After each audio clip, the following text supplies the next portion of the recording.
Hello, doing a contest response to Richard Lee Drum's 130 subs contest. Congratulations, Richard. We've actually never interacted. I've just recently became a subscriber, and I saw Derek's response to this video, and he sort of put me onto your page and watched a lot of your videos today, and I'm really looking forward to starting to interact with you. You've shown some amazing stuff in the videos I've seen, and just glad that you're out there. Glad that now we can, interact in the VC. So it was really cool that you're doing this contest. I think you'll bring a lot of new people onto your page, like me. Um, so for people that aren't on the Facebook VC like me, sometimes it's kind of hard to find people. You don't find them as quickly as you'd like. But anyway, really enjoyed what I've seen so far, and really excited about this contest. First of all, giving away some amazing prizes, like probably some of the best I've seen. So that's really awesome. But also the idea in itself was very cool, and got me thinking about the two questions you had. So we'll just get right to it. The first thing you said was show some soundtracks. I really agree with what you said as far as there aren't a lot of soundtracks shown in the VC. I do consider musical scores, a work of art just as much as an album. The composers are writing for the film, but it's no different than making an album on their own. I know Derek just did a score for Flyover Country, which he put a lot of time in, it would seem, looking at his videos. I'm really excited to hear that. So, in the spirit of that and in the contest response, I'll show what I have. I only have two on vinyl that are, film scores. I have some compilations, but for what you're asking for, I only have two pieces. The first is, and I've shown this before, but it is my favorite soundtrack. It's Tangerine Dream's score for William Friedkin's Sorcerer. I've never seen this movie. I'm a really big Tangerine Dream fan, and I guess I should see the movie before I call it my favorite soundtrack. But the music is just so incredible, so atmospheric. It's just an absolute classic, and I'm sure this will probably be shown. I've seen this a lot in the VC. I'm going to try to see this movie soon, but without it's favorite soundtrack to a movie I've not seen. But so weird, so memorable. The scents are just so awesome. So William Friedkin's Sorcerer. The other one I have is a recent one. This is the soundtrack for the movie Drive. Really awesome artwork there. The gatefold, beautiful artwork. This movie came out about 2 years ago. It was one of my favorite movies of that year.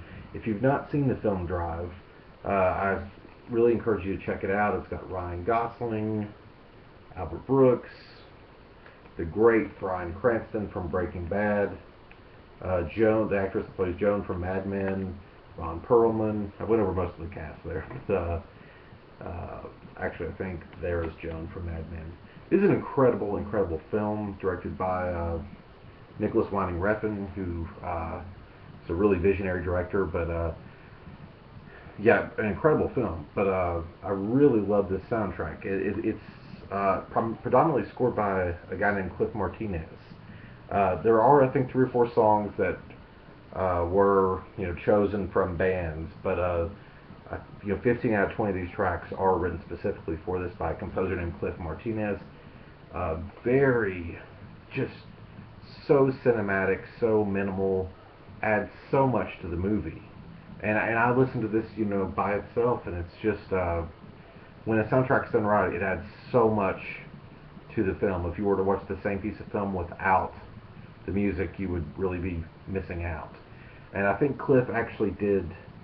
He's done several things, but I know he also collaborated with Skrillex on the Spring Breakers soundtrack, which was really awesome. I really loved the movie Spring Breakers. So he's sort of, I don't know a whole lot about Cliff Martinez. I think he's been active for a while, but this is an example of something that adds so much to a movie, but stands on as a piece of art. So if you've not seen the film Drive or unfamiliar with work of Cliff Martinez, I suggest you check it out. You'll be adding a lot of pleasure to your life. So those are my two soundtracks. And getting to the second question, a album or band or what have you that changed your life, that made you think about things differently, made you see things differently. Richard, you were, you know, purposely vague with that as far as we can interpret our own response to that framework. And for me, that was very simple. It was very pretty clear cut. The choice that I would pick. So I will tell you a little bit about myself and my history and why I chose this specific album.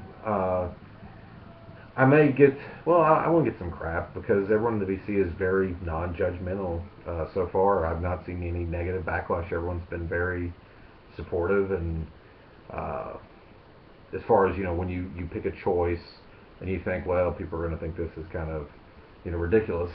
But, you know, I got to keep it real. I got to be me. I got to be truthful. That's what all this is about. I didn't join the VC to be an imposter. This is the music that I love. And in keeping with that, the album that changed my life is The Strokes' Is This It? Came out in 2001. And the reason this changed my life, you know, again, I could pick something like the Beatles or the Rolling Stones or, you know, Kraftwerk or something like that, something that is recognized as a universally accepted piece of music. But I wasn't alive in 1968. I wasn't alive in 1977.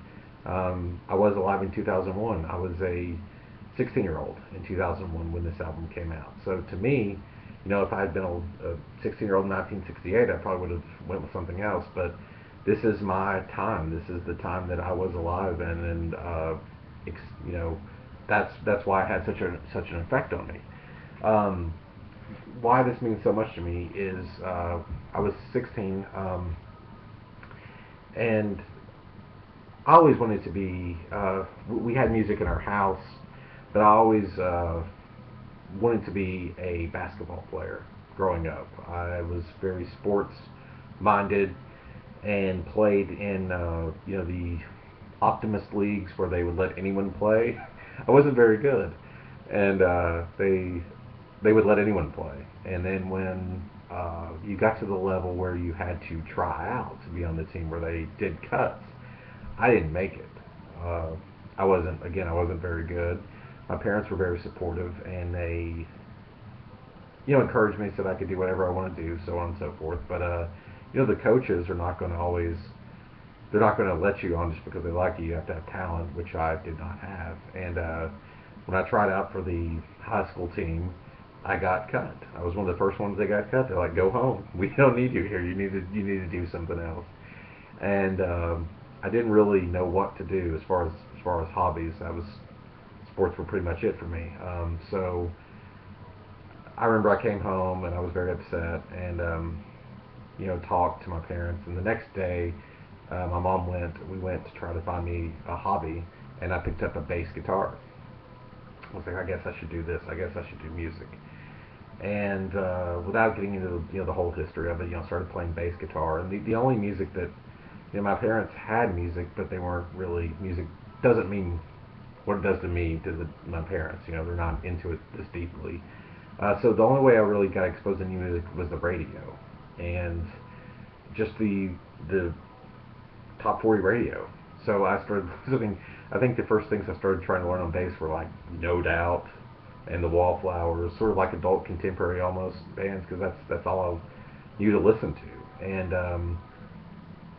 then eventually got into, you know, being a 15-year-old, 14-year-old around 1999, 2000 was not a really good time to be alive as far as music goes. I'm sure there was good music out, but a lot of the commercial music that I was being exposed to was just terrible. I didn't know at the time. I mean, at the time I liked it, but it was Limp Bizkit and Korn and all this new metal. Again, there was great. Now I know there was great records being made in that time, but at the time I didn't know that, and I was totally into Limp Bizkit and Korn. And then I got into Metallica, and I still, you know, like some of Metallica, but trying to learn those songs on the bass, you know, Metallica, things like that. And And I tried to start a band with some friends. They didn't know how to play guitar or anything. We were just like, why don't you start a band? And it's like, okay, I'll try to get my parents to get a guitar. I'll try to save money. And we were, obviously terrible. We didn't know how to tune our instruments, and we were trying to learn these big songs. Anyway, I need to go hurry before this gets too long. But anyway, in keeping with that, I was trying to learn how to play music and learning how to play these metal songs I didn't really relate to. The music did not have a sense of urgency. It all felt big and dated, sort of nothing special. And one day, I was home from school. I missed school that day. I was sick. And MTV still played videos during this time. This is 2001. And I was laying on the couch at my parents' house, and the video for Last Night came on. And if you've seen that video, if you've not seen that video, I encourage you to YouTube it. It's just a performance-based video, but this band came on, The Strokes, that I'd never heard of, with this look that I had never seen. It looked like it was 1975. Denim jackets, long greasy hair. It looked like they were playing on some 70s variety show. With this, it's an amazing video directed by Roman Coppola, Francis Ford Coppola's son. Very stylish, and they started playing this garage rock that I'd never heard anything like it. I'm coming from around this time listening to a lot of rap metal. It blew my mind. The first time I saw it, I was just completely related to it, completely understood it, and I was never the same. I went out and bought the album when it came out, bought the CD when it came out, and I loved every song from beginning to end. The music had an urgency to it. It felt like that they had captured lightning in a bottle, that they got these 5 people in the room, and this was their time. This was their time to make this album. It has an urgency to it. It's trailblazing in a lot of ways. Yes, it's very revivalist in a sense, but it was the perfect time, New York City, 2001, before 9/11, that this album just came out. It couldn't have been made any other time. And I remember I just quit listening to rap metal. I never related to the music to begin with. It was so angry. I wasn't angry. This was, Julian Casablancas' lyrics, his howl, just everything was just so awesome. And from then, I got into post-punk. I got into Talking Heads, Elvis Costello, Joy Division, and like I said, I never looked back. And I quit trying to be something I wasn't, as far as with rap metal or metal. I still love metal, don't get me wrong, but that's not who I am. I'm something else. I'm artistic. I'm laid back. I'm much more someone that would be at a post-punk show than at a metal show. And to me, when I saw that video, and another important point, and I'm going to wrap it up, the video didn't have any special effects. It didn't have any, it wasn't a $2 million Hype Williams video. It was performance-based. And to me, that's what I sort of took away from it, is be yourself. The music can stand on its own. If something has raw energy and passion behind it, it will attract people, and cut through the BS. Get down to it. And that's what the Strokes made me do. Be yourself. Make the music you want to make. Have fun. They looked like they were having fun, and that was it. And anyway, that album changed my life in the same way that I think Sgt. Pepper's or Nevermind the Bollocks changed people's lives. So anyway, Richard, congratulations, my friend. I am really looking forward to a lot of correspondence with you. Thank you for doing this. It's been a lot of fun. I hope you enjoyed listening to it. I'm sorry it's a bit long.